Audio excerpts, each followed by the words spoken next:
સમાચાર મંત્રીમંડળના વિસ્તરણને લઈને મળી રહ્યા છે। ગાંધીનગરમાં મુખ્યમંત્રી નિવાસસ્થાને સીએમ પહોંચ્યા છે। મુખ્યમંત્રી નિવાસસ્થાને વર્તમાન મંત્રીમંડળની છેલ્લી બેઠક સીએમ ભૂપેન્દ્ર પટેલ મંત્રીમંડળના સભ્યો સાથે બેઠક કરશે। વર્તમાન મંત્રીમંડળના સભ્યો સીએમને રાજીનામા પણ આપી શકે છે। બેઠકમાં સભ્યોના રાજીનામા અને શપથ ગ્રહણ પર ચર્ચા થશે। ભાજપ પ્રદેશ પ્રમુખ જગદીશ વિશ્વકર્મા પણ ઉપસ્થિત રહેવાના છે। તો મંત્રીમંડળનું વિસ્તરણ જ્યારે આવતીકાલે વિજય મુહૂર્તમાં થવાનું છે તે પહેલા આજે બેઠકોનો દોર ગાંધીનગરમાં મુખ્યમંત્રી નિવાસસ્થાને સીએમ અત્યારે પહોંચ્યા છે અને મંત્રીમંડળની આ છેલ્લી બેઠક રહેવાની છે। જગદીશ વિશ્વકર્મા પણ આમાં હાજર રહેવાના છે। વર્તમાન મંત્રીમંડળના સભ્યો આ દરમિયાન સીએમને રાજીનામા પણ આપી શકે છે। વિગતો મેળવીશું સંવાદદાતા નિકુંજ પાસેથી। નિકુંજ, નિવાસ સ્થાને અત્યારે સીએમ પહોંચી ચૂક્યા છે મુખ્યમંત્રી નિવાસ સ્થાને અને મંત્રીમંડળની આ છેલ્લી બેઠક પણ રહેવાની છે, શું વિગતો? બપોરે 3 વાગે મુખ્યમંત્રી ભૂપેન્દ્ર પટેલ પોતાના મંત્રીમંડળના સભ્યો સાથે એક બેઠક કરવા જઈ રહ્યા છે અને તે અંગેની ચહેલ પહેલ પણ મંત્રી નિવાસ સ્થાન પર શરૂ થઈ ચૂકી છે। મુખ્યમંત્રી ભૂપેન્દ્ર પટેલ મુંબઈનો પ્રવાસ પૂરો કરીને તેઓ પોતાના નિવાસ સ્થાને પહોંચ્યા છે અને વર્તમાન મંત્રીમંડળના સભ્યો પણ હાલ તેમની સાથે આ બેઠકની અંદર ઉપસ્થિત થવા માટે મુખ્યમંત્રી નિવાસ સ્થાને પહોંચ્યા છે। મહત્વનું છે કે મંત્રીમંડળનું આવતીકાલે વિસ્તરણ થવાનું છે, ત્યારે વર્તમાન મંત્રીમંડળના મંત્રીઓ પૈકી કેટલાક મંત્રીઓને પડતા મૂકવામાં આવશે, કેટલાક મંત્રીઓને રિપીટ કરાશે એટલે કે યથાવત રાખવામાં આવશે। તે અંગે મુખ્યમંત્રી ભૂપેન્દ્ર પટેલ આ મંત્રીઓને જાણકારી આપી શકે છે। આ ઉપરાંત જેમના રાજીનામા લેવાના છે, જે મંત્રીઓને પડતા મૂકવાના છે તેવા મંત્રીઓના પણ આજે આ બેઠકની અંદર રાજીનામા લેવામાં આવે અને ત્યારબાદ રાજ્યપાલને આ રાજીનામા સુપ્રત કરવામાં આવે તેવી પણ એક માહિતી મળી રહી છે। બસ થોડા જ સમયમાં મુખ્યમંત્રી નિવાસસ્થાન ખાતે આ બેઠક જે છે તે શરૂ થવા જઈ રહી છે। જી નિકુંજ, આભાર જાણકારી માટે। તો ગુજરાતમાં આવતીકાલે મંત્રીમંડળનું વિસ્તરણ થવાનું છે, જેને લઈને સત્તાવાર જાહેરાત કરવામાં આવી છે। જો કે આજે મુખ્યમંત્રી પોતાનો મુંબઈનો પ્રવાસ પૂર્ણ કરી અને મુખ્યમંત્રી નિવાસસ્થાને અત્યારે પહોંચ્યા છે। બેઠકોનો દોર શરૂ થવા જઈ રહ્યો છે। જગદીશ વિશ્વકર્મા ઉપસ્થિત રહેશે અને અત્યારના મંત્રીમંડળના તમામ સભ્યો સાથે મુખ્યમંત્રી બેઠક કરવાના છે। વર્તમાન મંત્રીમંડળના સભ્યો અત્યારે સીએમને રાજીનામા પણ આપી શકે છે। આવતીકાલે થનારા મંત્રીમંડળના વિસ્તરણમાં અનેક અત્યારે સંભવિત નામોને લઈને ચર્ચા થઈ રહી છે કે જેઓ રિપીટ થઈ શકે છે, તો કેટલાકના પત્તા કપાઈ પણ શકે છે, કેટલાક નવા ચહેરાઓને પણ મંત્રીમંડળમાં સ્થાન મળી શકે છે। પરંતુ એ પહેલા આજે મહત્વપૂર્ણ બેઠક થવા જઈ રહી છે। આ બેઠક પૂર્ણ થયા બાદ સીએમ ભૂપેન્દ્રભાઈ પટેલ છે એ રાજ્યપાલને પણ મળવાના છે, એટલે આજે જ નક્કી થઈ જવાનું છે કે કોના પત્તા કપાઈ રહ્યા છે અથવા કયા નવા ચહેરાઓને મંત્રીમંડળમાં સ્થાન મળી શકે છે। ચહેરાઓને લઈને આજે અંતિમ મોહર સાંજ સુધીમાં લાગી શકે છે। ત્યાર પછી રાજ્યપાલ સાથે પણ મુખ્યમંત્રી ભૂપેન્દ્રભાઈ પટેલ મુલાકાત આજે કરવાના છે। આવતીકાલે વિજય મુહૂર્તમાં 12:39 કલાકે શપથવિધિ સમારોહ યોજાશે મહાત્મા મંદિર ખાતે।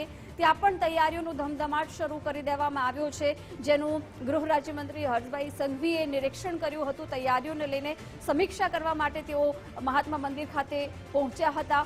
પરંતુ આ વખતે જે 27 સભ્યોનું મંત્રીમંડળ રહેશે એવી ચર્ચાઓ જોરશોરથી થઈ રહી છે।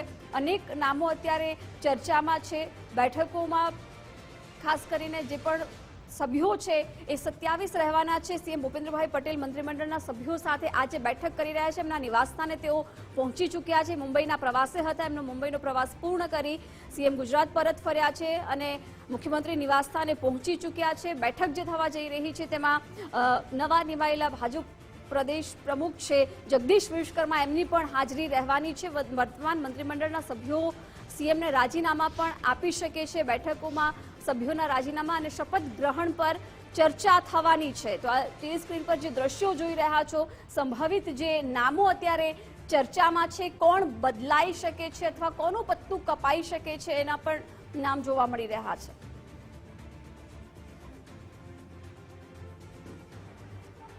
અમદાવાદથી સિનિયર એડિટર મયંક વ્યાસ આપણી સાથે જોડાયા છે, એમની સાથે ચર્ચા કરીશું। મયંકભાઈ, ગુજરાત ફર્સ્ટમાં આપનું ખૂબ ખૂબ સ્વાગત છે। અને આવતીકાલે જ્યારે મંત્રીમંડળનું વિસ્તરણ થવા જઈ રહ્યું છે, કેટલાક રિપીટ થશે, કેટલાકના પત્તા કપાઈ પણ શકે છે, એવી ચર્ચાઓ સાથે અનેક અત્યારે સંભવિત નામો ચર્ચામાં છે. આપને શું લાગે છે?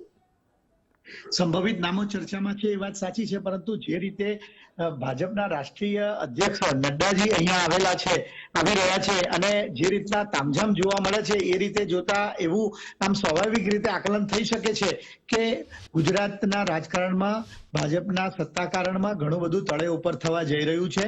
અને જે રીતે છેલ્લા કેટલાક સમયથી ગુજરાતમાં લોકોમાં પરસેપ્શન અને આમ આદમી પાર્ટીના વધી રહેલા ધીમી ગતિના પગરણ થકી ભાજપની નેતાગીરી અત્યારે સફાળી જાગી ગઈ છે. ખાસ કરીને વિસાવદરની પેટા ચૂંટણીનું પરિણામ અને બોટાદની હળદળ ગામની જે ઘટના બની એ ઘટનાને પગલે આ નેતાગીરી જાગી ગઈ છે. એટલે કે જે રીતે અત્યારે ભાજપ લીપાપોતી કરીને તત્કાળ મંત્રીમંડળના વિસ્તરણમાં પડ્યું છે એ જોતા લાગે છે કે ઘણું મોટું કંઈક થશે.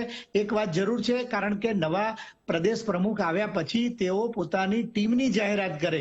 આ મંત્રીમંડળની જાહેરાત એકદમ જ આવી ગઈ અને મંત્રીમંડળની જાહેરાત કરવાની સાથે કેટલા બધાના નામો કપાવાના છે એની પણ છેલ્લા 2-3 દિવસથી જોરદાર ચર્ચા છે. એટલે જેમના નામો કપાશે એ બધાની દિવાળીઓ બગડવાની છે અને જે લોકોના નામો નવા ચર્ચામાં છે તે લોકો નવા જબ્બા સીવડાવી અને તૈયાર થઈ રહ્યા છે. એટલે એ રીતે જોતા ગુજરાતના રાજકારણમાં થોડુંક નવું ટર્બ્યુલન્સ આવશે. નવા નામો જે ચર્ચાઈ રહ્યા છે એમાં ખાસ કરીને જો એવું કરવામાં આવે કે 2 નાયબ મુખ્યમંત્રીની ફોર્મ્યુલા મૂકવામાં આવે તો એક નાયબ મુખ્યમંત્રી દક્ષિણ ગુજરાતમાંથી હશે અને એક સૌરાષ્ટ્રમાંથી હશે એ નક્કી છે. જો એવી ફોર્મ્યુલા કરવામાં ન આવે તો જે રીતે મુખ્યમંત્રી અને પ્રદેશ પ્રમુખ બંને અમદાવાદના છે એ જોતા અને જે રીતે સૌરાષ્ટ્રમાં આમ આદમી પાર્ટીના પ્રકરણ અને કેટલાક અસંતોષને જે બધું સખડગડ થઈ રહ્યું છે, આમાંય તે સૌરાષ્ટ્ર વધારે પ્રત્યાઘાતી અને પ્રતિભાવી છે વિસ્તાર.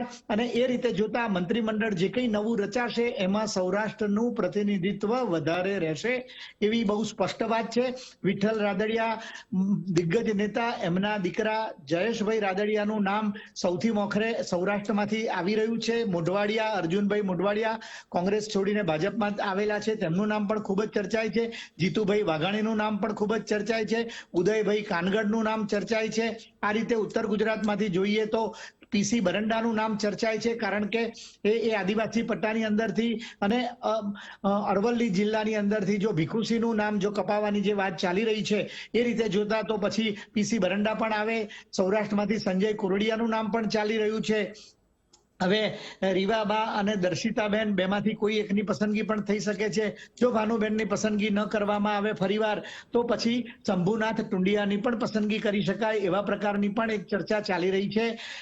પરસોત્તમ સોલંકીને જો અનેક કારણોસર તબિયત સહિતના જો એમને જો પડતા મૂકવામાં આવે તો તેમની જગ્યાએ તેમના લઘુબંધુ હીરાભાઈ સોલંકીનું નામ પણ ખૂબ જ જોરશોરથી ચર્ચામાં છે. ઉત્તર ગુજરાતમાં જે રીતે ઠાકોર સમુદાય ખૂબ જ વગદાર અને મજબૂત છે એને પ્રતિનિધિત્વ આપવાના નામે જો અલ્પેશ ઠાકોર, લવિંગજી ઠાકોર અને સ્વરૂપજી ઠાકોર એમનું નામ પણ ખૂબ જ ચર્ચામાં છે. ઠાકોર સમુદાયને પ્રતિનિધિત્વ આપવું પડશે.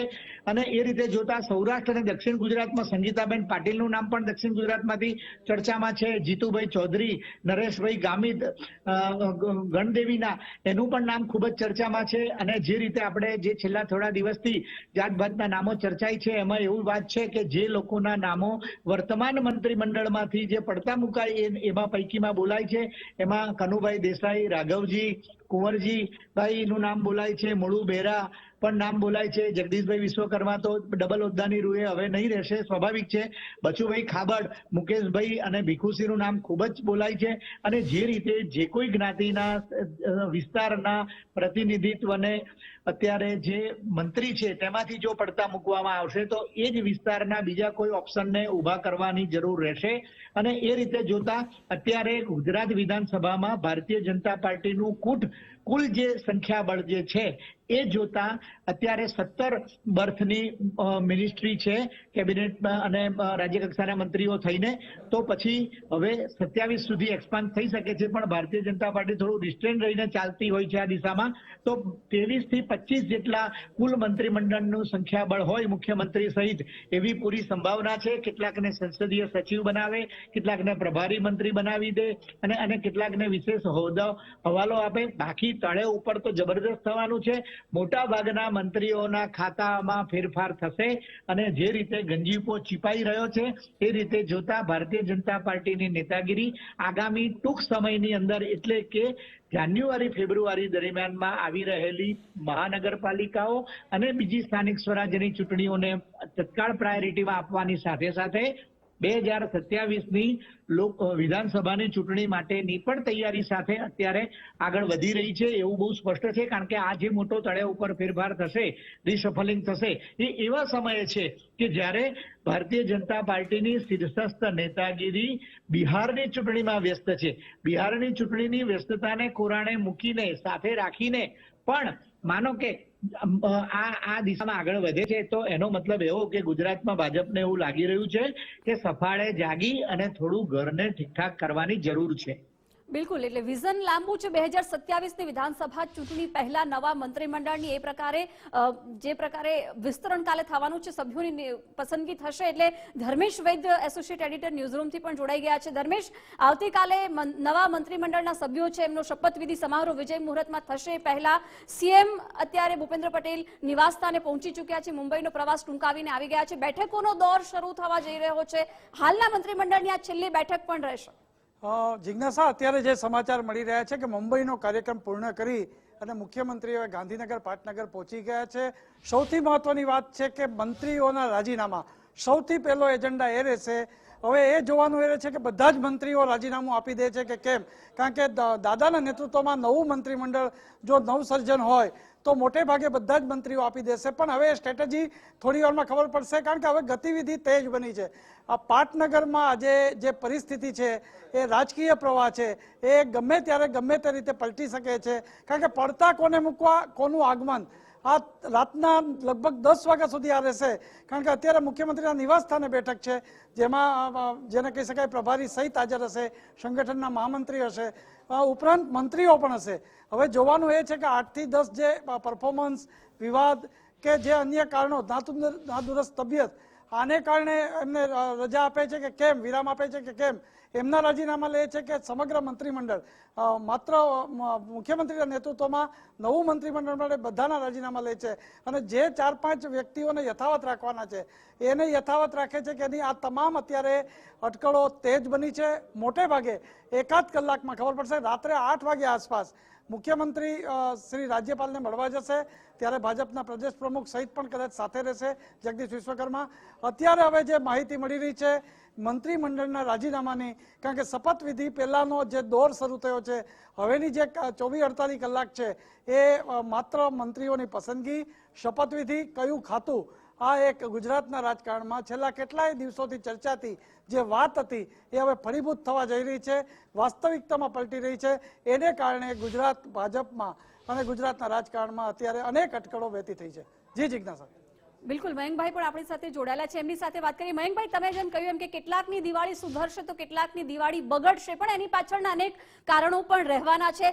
અલગ અલગ ઝોન વાઇઝ આપણે વાત કરીએ. સૌરાષ્ટ્રની સૌથી પહેલા જેમ વાત કરીએ એમ કે વિસાવદરથી ગોપાલ ઇટાલિયા જીતે છે અને આમ આદમી પાર્ટીનું જેટલું પ્રભુત્વ થોડુંક મજબૂત ત્યાં થઈ રહ્યું છે, એને ધ્યાનમાં રાખતા પણ સૌરાષ્ટ્રમાંથી કેટલાક મંત્રીઓની પસંદગી થશે. ભાજપ મંત્રીઓ જે લોકોને પડતા મુકાશે એમની દિવાળી બગડવાને બદલે ખોટી હૈયાઓળીઓ ન થાય એની ઉપર વધારે ધ્યાન આપે છે અને એક ખૂબ જ એકદમ સબળી જાગી ગઈ છે ભારતીય જનતા પાર્ટીની નેતાગીરી. અને આમ આદમી પાર્ટીના વરિષ્ઠ કેજરીવાલ પણ 31મી ઓક્ટોબરે ગુજરાતમાં આવી રહ્યા છે અને એ બધું આમ આદમી પાર્ટીનું પગરણ જે રીતે થઈ રહ્યું છે એ જોતા ભાજપને માટે આ એક સાચો સમય છે અને સમયસર છે કે જે અત્યારે સતર્ક બની અને પાર્ટીને ફરીવાર સરખી કરવા માટે, કારણ કે લોકોમાં પરસેપ્શન બહુ ખરાબ થઈ રહ્યા છે. ગ્રાઉન્ડ લેવલે ખૂબ જ તકલીફવાળી પરિસ્થિતિ છે. જે લોકો ભારતીય જનતા પાર્ટીના નેતાઓ એમના કાર્યકર્તાઓનું જ સાંભળતા નથી, એટલી બધી ફરિયાદો ઉઠેલી છે. રસ્તાઓની ફરિયાદો તો ઠીક છે, બાકી ભ્રષ્ટાચારની ફરિયાદો તો બહુ વધારે પડતી છે. એવું માનવાનું કોઈ કારણ નથી કે મંત્રીમંડળની પુનર્રચના કરવામાં આવશે એટલે આ બધું બંધ થઈ જશે. પરંતુ જે રીતે જે ઝડપે ભારતીય જનતા પાર્ટીની નેતાગીરી ગુજરાત ને સુધારવા માંગે છે, ગુજરાતમાં બગડે નહીં એવી પરિસ્થિતિ ઊભી કરવામાં આવે છે. અને આમ આદમી પાર્ટી જો પગરણ વધારે કરી જાય તો ગુજરાતમાં મોટું નુકસાન થાય, કારણ કે ગુજરાતમાં ભાજપ કોંગ્રેસને પોતાના હરીફ કરતા હવે આમ આદમી પાર્ટીને છુપો હરીફ બ્લેક ડાર્ક હોર્સ તરીકે ખૂબ જ ગંભીરતાથી ગણી રહી છે. અને એ રીતે જોતા આ બે જે ઘટનાઓ બની અને એને કારણે આંખ ઉઘડી ગઈ છે, સબળ બનીને સવેળા નેતાગીરી જાગી ગઈ છે. એક પરિબળ જવાહર ચાવડાનું પરિબળ છે. સૌરાષ્ટ્રની અંદર આહિર સમુદાયનો બહુ મોટો વોટિંગ વર્ગ છે, મતદાર વર્ગ છે, અને એને જો નારાજ ન કરવામાં આવે, કારણ કે જવાહર ચાવડા છેલ્લા કેટલાક સમયથી ભારતીય જનતા પાર્ટીથી અંતર રાખી રહ્યા હોય એવા પ્રકારની છબી ઊભી થઈ રહી છે. એ રીતે જોતા જવાહર ચાવડાની શું જો સ્થિતિ કરવામાં આવે છે કે એમને ફરીથી મનાવી લેવામાં આવે છે કે કઈ રીતે, એની ઉપર પણ એક નજર છે. જો જવાહરભાઈને જો સમુદાયમાં જો મંત્રીમંડળમાં કે કઈ રીતે જો એ ન થાય તો ઉદય કાનગડનું નામ પણ સૌરાષ્ટ્રમાંથી ખૂબ જ જોરશોરથી ચર્ચાય છે. કેશુભાઈ પટેલ ભુજ કચ્છના, અનિરુદ્ધભાઈ દવે એમના પણ નામો ચર્ચાય છે. બાકી મેં આપને કહ્યું રીતે સંજય કોરડિયા અને મહેશ કસવાલા આ પણ નામો ખૂબ જ ચર્ચામાં છે કે જે પૈકીના લોકોને મંત્રીમંડળમાં સમાવિષ્ટ કરવામાં આવે. મધ્ય ગુજરાતમાં અર્જુનસિંહ ચૌહાણ, આ બાજુ લીમડીવાળા કિરીટસિંહ સોલંકીનું પણ નામ ચાલી રહ્યું છે, કિરીટસિંહ રાણા સોરી, એટલે એ નામ ચાલી રહ્યા છે. પંચમહાલમાંથી સીકે રાહુલજી જૂના જોગી એમનું નામ પણ ચાલે છે. અને શંભુનાથ ટુંડિયાનું નામ જો ચાલે છે.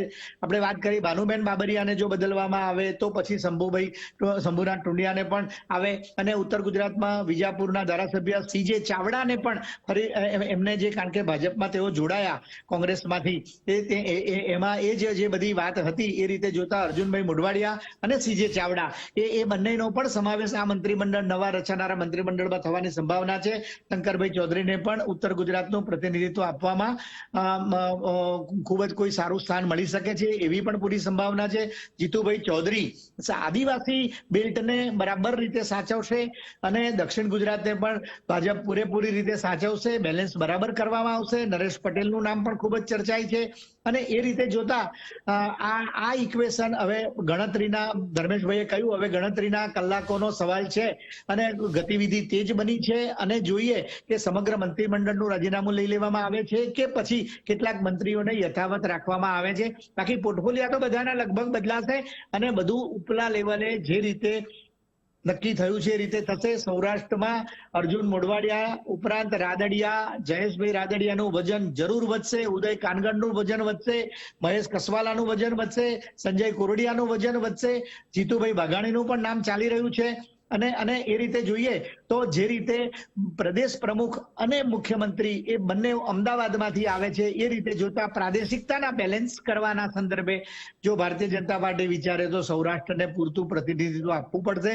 દક્ષિણ ગુજરાતમાંથી પણ તાજેતરમાં જ સી.આર. પાટીલ નિવૃત્ત થયા છે પ્રદેશ પ્રમુખ પદેથી, એટલે એ સંગઠનમાં અને સરકારમાં દક્ષિણ ગુજરાતનું પણ પૂરતું પ્રતિનિધિત્વ જળવાઈ રહે એના પણ ભારતીય જનતા પાર્ટી પ્રયાસો કરશે. એટલું જ નહીં, અત્યારે આખી ગતિવિધિ જે ચાલી રહી છે એમાં એની સાથે સાથે બીજું એક નોંધવાની બાબત એ છે કે રાષ્ટ્રીય સ્વયંસેવક સંઘના સરસંઘ ચાલક મોહન ભાગવતજી પણ તેઓ અત્યારે અમદાવાદમાં છે, ગુજરાતના પ્રવાસે છે. એટલે એ બધી પરિસ્થિતિની વચ્ચે આ પ્રકારની ગતિવિધિઓ ચાલી રહી છે. એટલે સંઘ પરિવાર પણ, સંઘ લોબી પણ ખૂબ જ ઝીણવટપૂર્વક ગુજરાતની ગતિવિધિઓ પર નજર રાખે છે. એટલું જ નહીં પણ ભારતીય જનતા પાર્ટીના નવા પ્રદેશ સંગઠનના માળખાની અંદર પણ સંઘ પોતાનો વધારે વર્ચસ્વ રહે અથવા સંઘ પ્રતિ વધારે એ હોય, સંગઠન પ્રતિ વધારે મજબૂત હોય. કારણ કે જેટલો પડકાર સરકારની સામે છે ને એટલો પડકાર સંગઠનની સામે પણ છે. આ તો વહેલું સરકાર રચવાનું એકદમ આવી ગયું આ બોટાદની ઘટનાને પગલે, બાકી સંગઠન પહેલું રચાવાનું હતું ને એને બદલે આ અત્યારે સરકારને નોબત આવી છે. એટલે જે કંઈ થશે એ ગણતરીના કલાકોમાં, ગણતરીના દિવસોમાં ગુજરાતના રાજકારણમાં ઘણું તળે ઉપર થશે અને ભારતીય જનતા પાર્ટીની નેતાગીરી સમયસર સતર્ક બની છે. એ ખૂબ જ આશાસ્પદ ભારતીય જનતા પાર્ટી માટેના ચિહ્નો છે અને સૌ કોઈની નજર આ ગતિવિધિઓ ઉપર અત્યારે મંડાયેલી છે. બિલકુલ, એટલે ગાંધીનગરમાં રાજકીય ગતિવિધિ પણ તેજ થઈ છે. ધર્મેશ, આપની પાસે આવું છું. જે પ્રકારે હવે બેઠકોનો દોર શરૂ થયો છે, સીએમ નિવાસસ્થાને બધાના રાજીનામા લઈ લેવામાં આવે છે કે પછી જે યથાવત રહેવાના છે એમના રાજીનામા નથી લેવામાં આવતા, એની ઉપર તો સૌની નજર રહેવાની જ છે. પરંતુ ગુજરાત ફર્સ્ટ પાસે અત્યારે જે એક્સક્લુઝિવ સંભવિત નામોની યાદી આપની પાસે છે, કોણ ચર્ચામાં છે સૌથી વધારે, કોનું પત્તું કપાઈ શકે છે, કોણ રિપીટ થઈ શકે છે? જિજ્ઞાસા, ગુજરાત ફર્સ્ટે પહેલે દિવસથી જ એટલે છેલ્લા 3 દિવસથી જે ચર્ચાનો દોર શરૂ થયો ત્યારે જે સ્પષ્ટ કહ્યું હતું એ સમાચાર પર મોહર લાગી છે. આપણે કહ્યું હતું કે વાઘ બારસે મુહૂર્ત સચવાશે, તો આવતીકાલે વાઘ બારસ છે, ધનતેરસ પહેલા, અને 11:30 મહાત્મા મંદિરમાં એમનું જે શપથવિધિ છે ગુજરાત સરકારનું એ છે. અત્યારે જે મહત્વની માહિતી મળી રહી છે, દરેક જિલ્લાનું પ્રતિનિધિત્વ મળશે.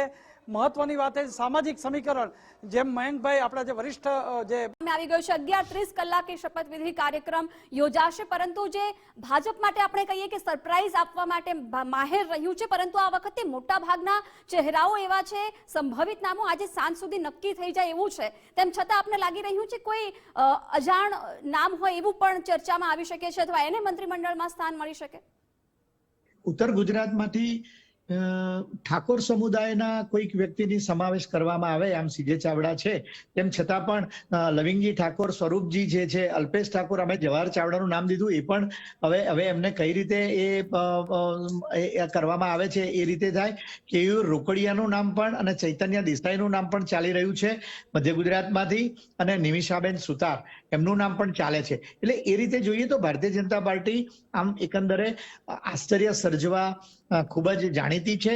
કારણ કે જે રીતે વિજયભાઈ રૂપાણીને સ્થાને ભૂપેન્દ્રભાઈ પટેલને વિરાજમાન કરવામાં આવ્યા, પરંતુ છેલ્લે જે જોઈએ આપણે તો પ્રદેશ પ્રમુખની જે રીતે વરણી થઈ એમાં અગાઉથી નામ ચાલી ગયું હતું. લોકોને ખબર પડી ગઈ હતી કે જગદીશભાઈ વિશ્વકર્માજીને હવે પ્રદેશ પ્રમુખનો હોદ્દો મળે એવી પૂરી સંભાવના છે. અત્યાર સુધી ભારતીય જનતા પાર્ટીની નેતાગીરી ખૂબ જ ગુપ્તતા જાળવતી હતી. જે કંઈ નામ પસંદ થયું હોય એ લોકો સુધી ન પહોંચે એની પણ તકેદારી રાખવામાં આવતી હતી. પણ ધીરે ધીરે હવે ગોળા ગબડાવાઈ રહ્યા છે, અને એ રીતે જોતા આ જે કેટલાક નામો આપણે જે બધા જે જોયા છે એ રીતે નામો જોતા આ નામોમાંથી જ મોટા ભાગનાની પસંદગી થશે એવું એકંદરે લાગે છે.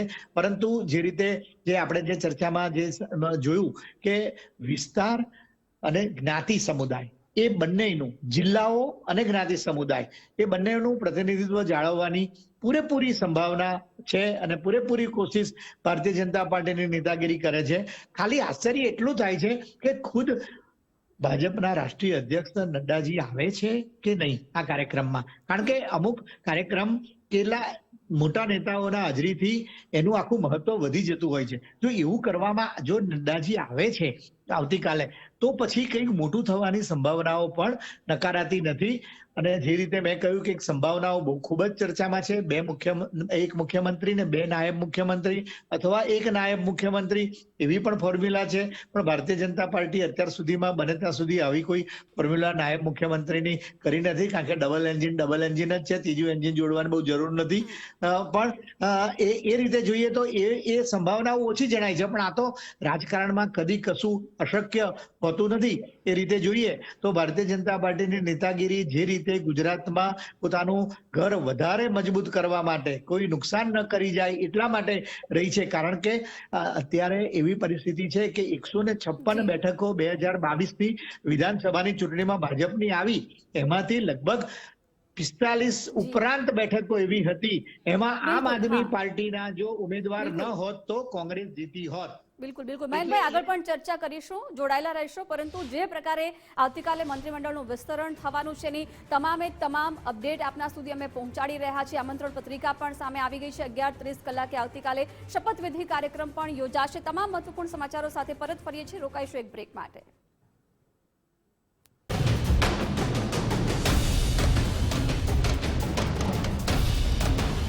ઓફિસની સાથે થાક ફ્રી, એટલે જ 4 સંતૂર લાઈનની સાથે એક સાબુ ફ્રી. 4 સંતૂર લાઈન સાથે બધું એક ફ્રી.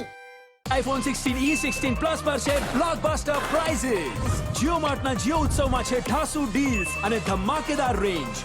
કેમ કે ઇન્ડિયાને જોઈએ બધું.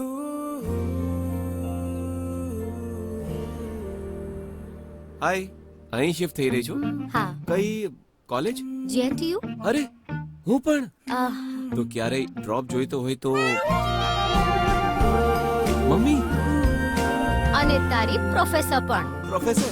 હળદર અને ચંદનના ગુણ સમાવે સંતૂર, ત્વચા કંઈક ઓર નિખારે. અમારી સંતૂર મમ્મી પાસે તો પોતાની ગાડી છે. તું મને ઓફિસ છોડી દેજે.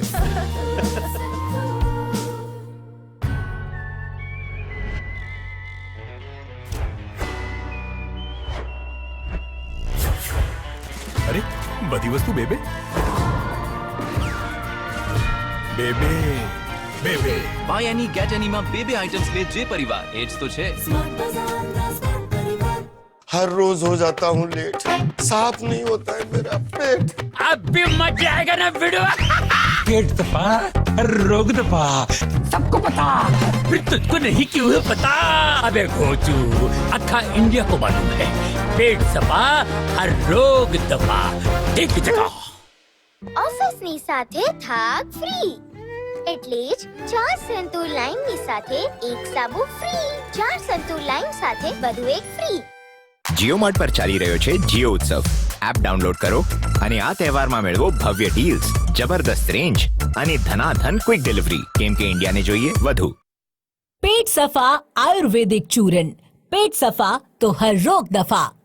આ કાર્યક્રમના પ્રાયોજક છે સચ્ચી સહેલી, મહિલાओं की सबसे भरोसेमंद औषधि एवं टॉनिक.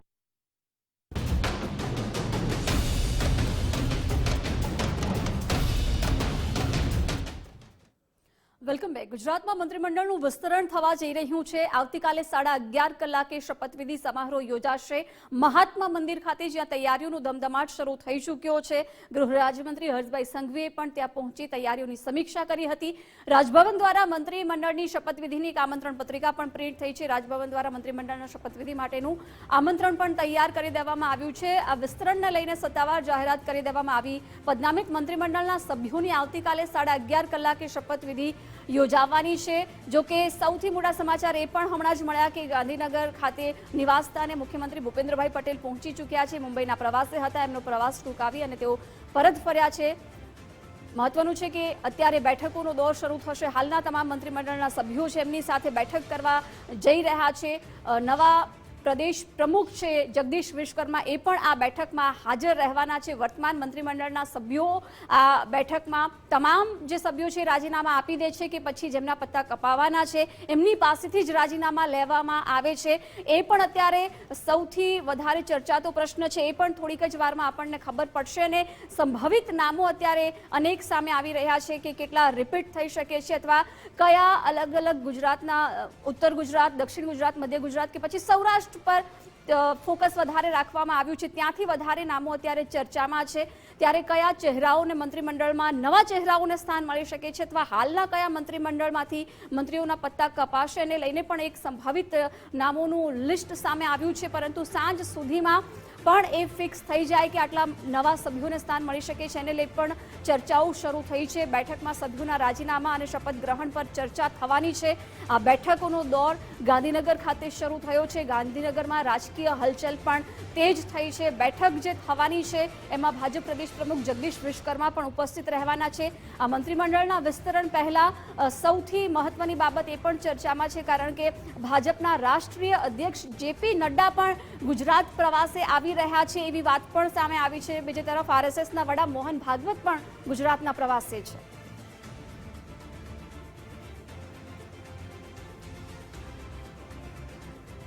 મયંક વ્યાસ પહેલેથી આપણી સાથે જોડાયેલા છે. સુરતથી આપણી સાથે નરેશભાઈ વરિયા પણ જોડાઈ ગયા છે. નરેશભાઈ, ખૂબ ખૂબ સ્વાગત છે ગુજરાત ફર્સ્ટમાં આપનું. અને આવતીકાલે જે મંત્રીમંડળનું વિસ્તરણ થવા જઈ રહ્યું છે 2027 મિશન વિધાનસભા ચૂંટણી પહેલા જે મંત્રીમંડળનું વિસ્તરણ અત્યારે કરવામાં આવી રહ્યું છે, કઈ રીતે જોઈ રહ્યા છો? પહેલી વાત તો 2027 તો ઘણી દૂર છે. એ પહેલાં જ સ્થાનિક સ્વરાજ્યની ચૂંટણી જે ખરેખર કોઈ રાજ્ય માટે અને દરેક પક્ષો માટે એક સેમિફાઇનલ જેવી હોય છે, એ ચૂંટણી આવી રહી છે. એટલે એનું પણ એક આ કારણ છે. અને ઘણા સમયથી સરકારની અંદર ઘણા પ્રશ્નો હતા, ઘણી લોકોની પણ એક ફરિયાદો હતી. બીજું સંગઠન સ્તરે પણ CR પાટીલ 3 વર્ષની એની મુદત પૂરી થયા બાદ 2 વર્ષનો સમય વીતી ગયો હતો અને એના કારણે પણ કેટલીક પક્ષીય રીતે પણ અસંતોષ હતો, કંઈક જ્ઞાતિઓમાં પણ અસંતોષ હતો. એ બધું એમને બેલેન્સ કરવા માટે ગુજરાતમાં મંત્રીમંડળનું વિસ્તરણ કરવું પડે એક એવી આવશ્યકતા ઊભી થઈ હતી. અને ખાસ કરીને વિસાવદરમાં જ્યારે ચૂંટણી પરિણામ આવ્યા અને ગોપાલ ઇટાલિયાનો વિજય થયો, આમ આદમી પાર્ટી ધીમે ધીમે જે પ્રકારે એક જનસમર્થન ઊભું કરી રહી છે અને ખેડૂતનો પ્રશ્ન જેવા લઈને લડાઈની એની રીત ગમે તે હોય, પણ એક સામે સરકાર વિરુદ્ધ કોઈ લોકમત ઊભો થાય અને મંત્રીઓ સામે, મંત્રીઓના જે કેટલાક મંત્રીઓની સામે જે ભ્રષ્ટાચારના આરોપ છે, એના સંતાનો સંડોવાયેલા છે, એ બધી ફરિયાદો હતી. એટલે મંત્રીમંડળનું વિસ્તરણ થવું અનિવાર્ય હતું અને એ જ કારણસર આજે આવતીકાલે ભૂપેન્દ્રભાઈ પટેલના મંત્રીમંડળનું વિસ્તરણ થઈ રહ્યું છે એવું મને લાગે છે.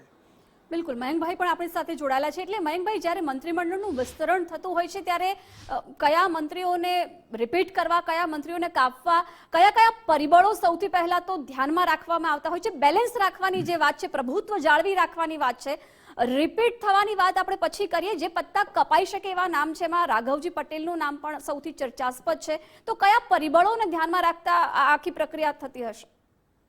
સૌથી વધુ તો લાંછન લાગવાની જે વાત છે, જેમની સામે આક્ષેપો છે, જેમના સંતાનો માટે જેમની સામે આક્ષેપો છે, જેમની કાર્યશૈલીની સામે આક્ષેપો છે, જેમની સામે પણ બીજા બધા પ્રકારના અનુચિત વ્યવહારોના પણ આક્ષેપો છે, એવા પ્રકારના જો કોઈ આક્ષેપો જે કંઈ હશે એ લોકોને પહેલો નંબર લાગશે કાપવામાં. કારણ કે ભારતીય જનતા પાર્ટી આ ઇમેજ બિલ્ડિંગ એક્સરસાઇઝ છે, ખાસ ધ્યાનમાં રાખવા જેવી વાત છે.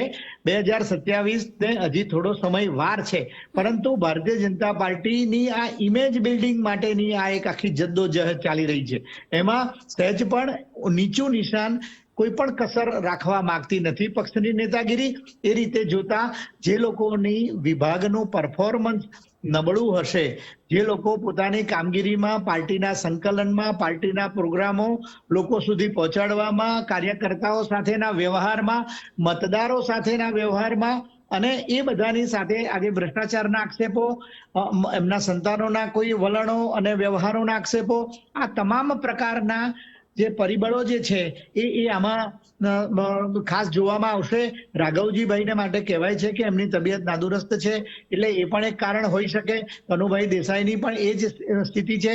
તો એ રીતે જોઈએ તો બાકીના જે વિભાગોના જે પરફોર્મન્સ છે એની ઉપર સૌથી મોટો મદાર રહેશે. કારણ કે ભાજપને જે તે સમયે જે કંઈ પરિવર્તન કરવામાં આવ્યું અને નવી સરકાર રચાઈ 2022ની ચૂંટણીમાં જે આવ્યા, જે ચૂંટાઈને ધારાસભ્યો, એમાંથી એક લોટની પસંદગી કરી અને ભાજપે આ મંત્રીમંડળની રચના કરી હતી. હવે એવું લાગે કે ભાઈ દરેક વસ્તુ થોડા સમયે એનાલાઇઝ કરતી રહેવા જોઈએ કે બરાબર છે કે નહીં. જે ચાલતું ના હોય તો પછી એમાં પણ રિપ્લેસમેન્ટની જરૂર છે.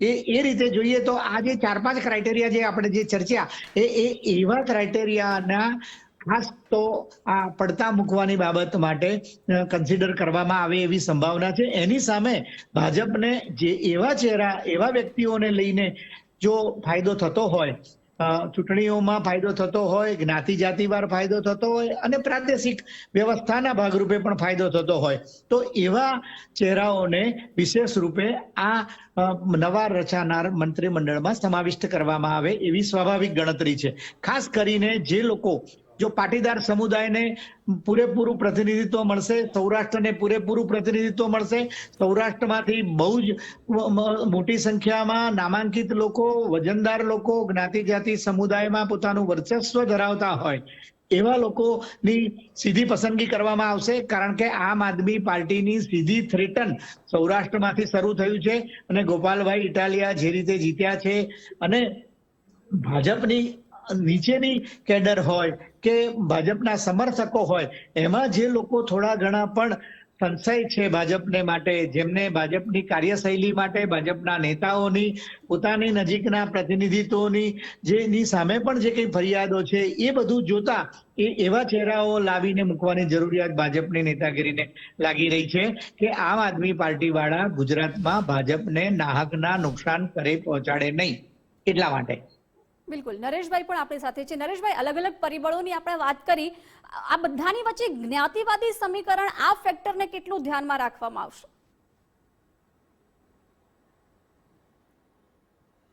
પહેલી વાત તો ગુજરાતની અંદર કે આ ભારત દેશની સૌથી મોટું જો કોઈ પરિબળ હોય તો જ્ઞાતિનું પરિબળ હોય છે અને સાથે પ્રદેશનું હોય છે.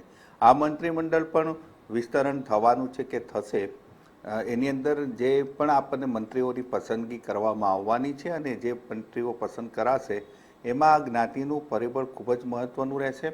આમ આદમી પાર્ટી જે પ્રકારે આગળ વધી અને ગોપાલ ઇટાલિયા જે છે એ પાટીદાર ચહેરો છે, એટલે એની સામે એક મત એવો ઊભો થાય જેથી કરી ભારતીય જનતા પાર્ટીમાં પણ એક પ્રેશર ટેક ઊભું થવાની પૂરી શક્યતાઓ હતી અને છે.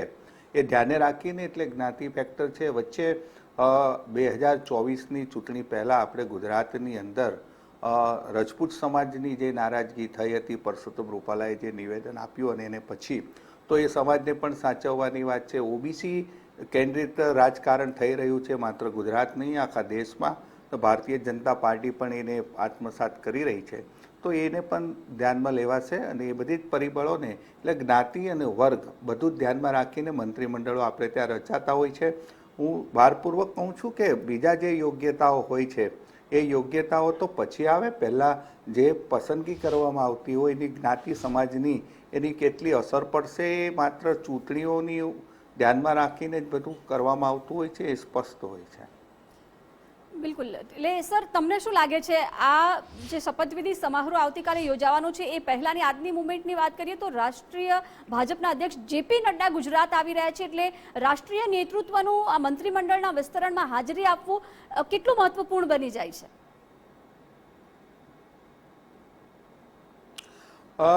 ભારતીય જનતા પાર્ટી કોઈ પણ બાબત, કોઈ પણ પરિવર્તન કરતું હોય તો એનો એક ક્લિયર કટ મેસેજ જતો હોય છે કે આ તમામ જે પ્રક્રિયા થઈ રહી છે કે જે પણ કંઈ પરિવર્તન થશે કે જે ફેરફાર થશે એ બધી સહમતિથી અને એક સંયુક્ત રીતે નિર્ણય લેવામાં આવ્યો છે. અને રાષ્ટ્રીય નેતૃત્વ હાજર રહેવાનું કારણ પણ એ છે કે ભારતીય જનતા પાર્ટી કંઈ સામાન્ય રીતે વિસ્તરણ થઈ જવું રાજભવનની અંદર, ત્યાંથી બહાર આવીને એક પ્રકારે એનું જે કામકાજ કરવાની એક નવી પદ્ધતિ એણે અપનાવી છે, એટલે રાષ્ટ્રીય નેતૃત્વની હાજરી ખૂબ સૂચક છે.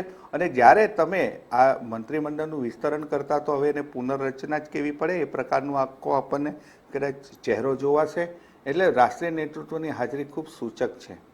બિલકુલ. એટલે મયંકભાઈ, તમે જેમ અગાઉ વાત કરી કે એક સીએમ, એક ડેપ્યુટી સીએમ અથવા એક સીએમ અથવા બે ડેપ્યુટી સીએમ એવી ફોર્મ્યુલા હોઈ શકે, હાલ એવી પૂરતી કોઈ ચર્ચાઓ સામે નથી આવી રહી, પરંતુ કેટલું લાગી રહ્યું છે કે આવું પણ કંઈ બની શકે? ભારતીય જનતા પાર્ટી રાજકારણમાં આશ્ચર્ય સર્જવા માટે ખૂબ જ પ્રચલિત છે, પરંતુ જે રીતે ભાજપને ગુજરાતનું ઘર નાબૂદ કરવું છે એ રીતે જોતા આ એક સંભાવના છે. અત્યાર સુધીમાં કદી ભાજપે નાયબ મુખ્યમંત્રીના હોદ્દાનો એ ગુજરાતમાં કદી પ્રયોજન કર્યું નથી. તેમ છતાં પણ એવું લાગે કે સ્થિતિ જરા થોડી વધારે નાબૂદ રાખવાની જરૂરિયાત છે, પ્રાદેશિકતાને બરાબર બેલેન્સ કરવાની અનિવાર્યતા છે. તો સૌરાષ્ટ્ર વિસ્તારમાંથી કોઈ ચહેરાને નાયબ મુખ્યમંત્રી તરીકે પસંદ કરી શકે છે, આ એક સંભાવના છે. આ કોઈ એને માટેની સ્યોરિટી નથી, પણ બની શકે. કારણ આ નેતાગીરી જે મોટી જે આવી રહી છે, રાષ્ટ્રીય અધ્યક્ષ શ્રી આવી રહ્યા છે, એ રીતે જોતા કંઈક નવા જૂની હશે. એ સાથે સાથે મહાત્મા મંદિર ખાતે આ શપથવિધિ સમારોહ યોજાવાનો છે અને એ મહાત્મા મંદિર એટલે એને બહુ મોટું સ્વરૂપ આપવામાં આવી રહ્યું છે અને મોટું એક્ઝિબિટ કરવામાં આવી રહ્યું છે, એટલે એના પ્રત્યાઘાત વધારે પડે, એનું પરસેપ્શન લોકોમાં વધારે થાય અને ભારતીય જનતા પાર્ટી ભવિષ્યમાં પોતાનો રોડમેપ કેવા પ્રકારનો અને કઈ દિશાનો આંકવા માંગે છે એ વાત આખી લોકોમાં બરાબર પડઘાય, એટલા માટે આખું મોટા પાયે આયોજન કરવામાં આવી રહ્યું છે. આમ છતાં પણ જ્યારે આપણે કોઈ બાબતની ચર્ચા કરતા હોઈએ છીએ ત્યારે 360 ડિગ્રી કોઈ પણ બાબતની ચર્ચા અપેક્ષિત છે અને એ રીતે જોતા આ એક ફોર્મ્યુલા ચર્ચાય છે. ઘણા એવું કહે છે કે ભાઈ જો ભાજપમાં છેક સુધી બધું ગુપ્ત જ હોય છે, આમ છતાં જો આમ થાય તો આવું થઈ શકે, જો આમ ના થાય તો આવું ન થઈ શકે, એવા પ્રકારની જે કઈ કેટલીક અટકળો જે અને થોડીક વાસ્તવદર્શિતા સાથેની અટકળો જે લગાડવામાં આવી રહી છે, એમાં એક નાયબ મુખ્યમંત્રીની પણ કેટલીક જગ્યાએ ચર્ચા છે. સંભાવના કોઈ પાયા વગરની વાત છે. આમ છતાં કેટલીક વખત એવું પણ કે છે કે ભાઈ તો દક્ષિણ ગુજરાતનું શું, કારણ કે કેજરીવાલને એ બધા પાછા આદિવાસી બેલ્ટમાં પણ ઘણા સક્રિય બની જઈ રહ્યા છે. ચૈતર વસાવા એના સૌથી મોટું ઉદાહરણ છે. તો એ રીતે જોઈએ તો જો બે નાયબ મુખ્યમંત્રી મૂકવામાં આવે તો એક દક્ષિણના હશે અને એક સૌરાષ્ટ્રના હશે. સૌરાષ્ટ્રના હશે એ પાટીદાર હશે અને દક્ષિણના હશે કોઈ આદિવાસીમાંથી હશે, એવી પણ વાત છે.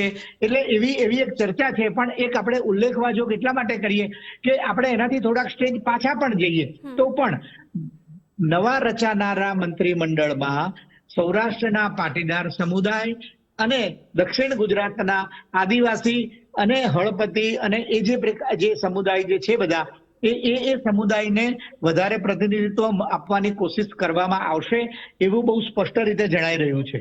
બિલકુલ. એટલે નરેશભાઈ, જે નામો કપાઈ શકે છે એમાં કદાચ એમના વિભાગ પર અનેકો આક્ષેપો થયા હોય, કોઈના કોઈ કારણોસર વિવાદ રહ્યો હોય એમના નામે, તો એ થઈ શકે. રિપીટ જે થવાના છે એમાં પણ પ્રફુલ્લ પાનસેરિયાનું નામ છે, હર્ષભાઈ સંઘવી છે, ઋષિકેશ પટેલ છે, એવા અનેક નામ છે કે જે રિપીટ થવાની પૂરેપૂરી શક્યતા છે.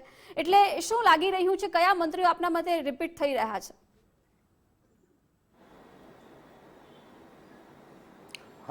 તમે જે નામ બોલ્યા એ સુરત ને દક્ષિણ ગુજરાતની વાત કરીએ તો પ્રફુલ્લ પાનસેરિયા રિપીટ થવાના છે, હર્ષ સંઘવી રિપીટ થઈ શકે છે, ઋષિકેશ પટેલની વાત છે એ રિપીટ થઈ શકે છે, બલવંતસિંહ રાજપૂત છે એ રિપીટ થઈ શકે છે.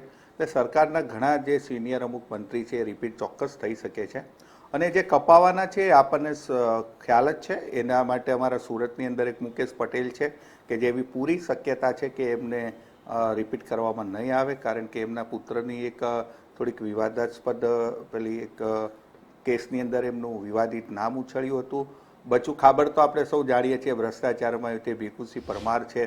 તો આ બધા મંત્રીઓ છે. બીજું કે રાઘવજી પટેલની તમે શરૂઆતમાં વાત કરી તો એમની તબિયતની એક વાત છે. કનુભાઈ દેસાઈ પોતે છોડી રહ્યા છે એ વાત છે, ભાનુબેન છે, આ બધા કપાય છે. તો એના અલગ અલગ કારણો છે. કોઈ સ્વાસ્થ્યની વાત છે તો કોઈક પોતે જ લગભગ એમ કહે છે કે મારે આગળ રહેવું. પણ બાકીના જે એમને કાર્યની જે બાબત છે એના કારણે જ એમને હટાવવામાં આવી રહ્યા છે. અને બીજું કે આખો મંત્રીમંડળનો ચહેરો બદલાવાનો નથી, કારણ કે હું એવું સ્પષ્ટપણે માનું છું કે એવું કરવામાં આવે તો વિજય રૂપાણી વખતે આખો ચહેરો સરકાર બદલી નાખવામાં આવી હતી, આખો ચહેરો, એવું આ વખતે થવાની શક્યતા નથી. કારણ કે તેનાથી ખૂબ ખોટો મેસેજ જવાનો છે અને સામે વિપક્ષને પણ તક મળે કે આ સરકાર જે છે એ કંઈ પણ ચાલતી નથી. અને એ તક ન મળે એટલે જે અમુક મંત્રીઓ છે એને બાદબાકી કરવી. જે જ્ઞાતિઓની જે અસંતોષની વાત છે, મયંકભાઈએ કહ્યું કે ભાઈ 2 ડેપ્યુટી સીએમની વાત છે, પણ હું નથી માનતો કે 2 ડેપ્યુટી સીએમ હોય, કદાચ એકાદ હોઈ શકે. એમાં પણ પાટીદારની શક્યતા ખૂબ ઓછી છે. મુખ્યમંત્રી પટેલ જો બદલાય તો પાટીદાર મુખ્યમંત્રી મૂકવા પડે. ડેપ્યુટી સીએમ એટલે એક જ પાટીદાર 2 વ્યક્તિઓ બંને ટોચના પદ પર રહે એવી બહુ શક્યતા દેખાતી નથી. આદિવાસીની વાત છે તો સાથે સાથે દલિત, ભારતીય જનતા પાર્ટી કોઈ પણ પ્રયોગ કરી શકે છે. આદિવાસીની ચર્ચા છે એવું પણ બને કે કોઈ દલિતને આગળ કરી દે, કોઈ મહિલાને મૂકી દે, કારણ કે ચમત્કાર કરવા અને નહીં ધારેલી બાબતો કરવી એ ભારતીય જનતા પાર્ટીની નીતિ રીતિ રહી છે. અને બીજું ખાસ કરીને હું એવું માનું છું કે સૌરાષ્ટ્રની જે વાત હતી કે સૌરાષ્ટ્રને લોકો ખાસ અન્યાય થઈ રહ્યો છે, તો સૌરાષ્ટ્રનું પ્રતિનિધિત્વ ચોક્કસપણે અને પાટીદારોનું પણ પ્રતિનિધિત્વને ધ્યાનમાં રાખવામાં આવશે. જયેશ રાદડિયાની જે ચર્ચાઓ થઈ રહી છે જોરશોરથી, તો કદાચ એ કેબિનેટમાં કે એમાં એનું ચોક્કસપણે મંત્રીમંડળમાં સમાવેશ થશે. તો એની સાથે સાથે સુરતને પણ જોડું છું કે તમે જ્યારે સૌરાષ્ટ્રની વાત કરતા હોય તો એની સાથે સુરત પણ કનેક્શનમાં આવી જાય છે. તો સુરતની અંદર પ્રફુલ્લ પાનસેરિયા જેમ રિપીટ થાય છે તો એકાદ મંત્રી વધુ, મુકેશ પટેલની સામે એક મંત્રી એટલે 3 પદ તો છે જ, બીજા એક મંત્રીને પણ અહીંયા તક મળે ધારાસભ્યને, એવું પણ મને લાગે છે. બિલકુલ, એટલે મયંકભાઈ દક્ષિણ ગુજરાત પર કેટલું ફોકસ રહે છે? કારણ કે CR પાટીલ હમણાં જે પ્રકારે પ્રદેશ પ્રમુખમાંથી નિવૃત્ત થયા, એટલે ત્યાં તો ભાજપનું ઓલરેડી પ્રભુત્વ છે જ, પરંતુ ફોકસ સૌરાષ્ટ્ર અને ઉત્તર ગુજરાત પર વધારે રહેવાનું છે. અમદાવાદ સહિત મધ્ય ગુજરાતમાંથી તો CM પણ છે, પ્રદેશ પ્રમુખ પણ છે, એટલે ચારે અલગ અલગ ઝોનમાં જોઈએ તો કેવી રીતે જુઓ છો આપ? ઉત્તર ગુજરાતમાંથી આપણે જોઈએ તો શંકરભાઈ ચૌધરી, તેઓ જે અત્યારે અધ્યક્ષશ્રી છે, એમનું નામ પણ ખૂબ જ ચર્ચામાં છે. CJ ચાવડા વિજાપુરના ધારાસભ્ય છે, એમનું નામ છે. અને મેં આપણે જે વાત કરી એ પ્રમાણે અલ્પેશ ઠાકોર, લવિંગજી ઠાકોર, સ્વરૂપજી ઠાકોર, એ ત્રણમાંથી કોઈની પસંદગી થઈ શકે છે એવી પૂરેપૂરી સંભાવનાઓ જણાય છે. કારણ કે આ ઠાકોર સમુદાય પણ ઘણો વજનદાર છે. જે મંત્રીમંડળ વર્તમાન છે એમાં બહુ ઓછી સંભાવનાઓ કુંવરજી બાવળિયાની છે કપાવાની, કારણ કે એમને પણ યથાવત રાખવામાં આવે એવી પણ પૂરી સંભાવના છે. કારણ કે કોળી સમુદાયનું પ્રતિનિધિત્વ જરૂરી છે. સૌરાષ્ટ્રમાં ખાસ કરીને ભાવનગર જિલ્લો, રાજકોટનો કેટલોક હિસ્સો અને સુરેન્દ્રનગર વિસ્તાર, એ બધા વિસ્તારમાં કોળી સમુદાયનું ઘણું મોટું વર્ચસ્વ છે. એટલે એ રીતે જોતા કુંવરજીભાઈને પણ રાખવામાં આવે એવી સંભાવના છે. ઉત્તર ગુજરાત, મધ્ય ગુજરાતમાં CK રાહુલજીનું પણ નામ ચાલે છે. જે રીતે આપણે ઉલ્લેખ કર્યો કે લોકસભાની ચૂંટણી વખતે ક્ષત્રિય સમુદાયને થોડો કચવાટ હતો અને પછીથી બધું સાચવી લેવામાં આવ્યું. આમ છતાં પણ અત્યારે એક સમય છે કે યોગ્ય રીતે ક્ષત્રિય સમુદાયને પણ યોગ્ય તક આપવામાં આવે અને યોગ્ય પ્રતિનિધિત્વ આપવામાં આવે. તો એક અર્જુનસિંહ ચૌહાણનું પણ નામ ચાલી રહ્યું છે, કિરીટસિંહ રાણાનું પણ નામ છે, અને એ જ રીતે CK રાહુલજીનું પણ નામ છે. તો જો એ રીતે જોઈએ તો કિરીટસિંહ લીંબડીના છે, અર્જુનસિંહ મધ્ય ગુજરાતના છે, અને આપણે મહેમદાવાદ અને CK રાહુલજી ગોધરા, તો એ રીતે જોઈએ તો પંચમહાલ વિસ્તાર, તો એ રીતે બેલેન્સ મધ્ય ગુજરાતને આ રીતે કરી શકાય. તો જ્ઞાતિ જાતિવાર રીતે જોઈએ તો ક્ષત્રિય અને ઉત્તર ગુજરાતને આ રીતનું પ્રતિનિધિત્વ મળે. શંભુનાથ ટુંડિયાનું નામ પણ ખૂબ જ મહત્વનું છે, કારણ કે જે રીતે વાત કરી કે દલિત ચહેરો જે એને પણ પૂરેપૂરું ન્યાય મળે એવી પૂરી સંભાવના છે. તો શંભુનાથ ટુંડિયાનું પણ નામ આગળ આપણે જરૂર લઈ શકીએ. તો એ રીતે જોઈએ તો બેલેન્સ કરવાની પૂરેપૂરી કોશિશ કરવામાં આવશે. અને OBC સમુદાય અને ક્ષત્રિય સમુદાય અને પાટીદાર સમુદાય અને આદિવાસી સમુદાય, આ ચાર ઉપર ભારતીય જનતા પાર્ટીનું પૂરેપૂરું ફોકસ રહેશે એવું લાગે છે. બિલકુલ, મયંકભાઈ અને નરેશભાઈ, આપ બંને જોડાયેલા રહેશો. ચર્ચા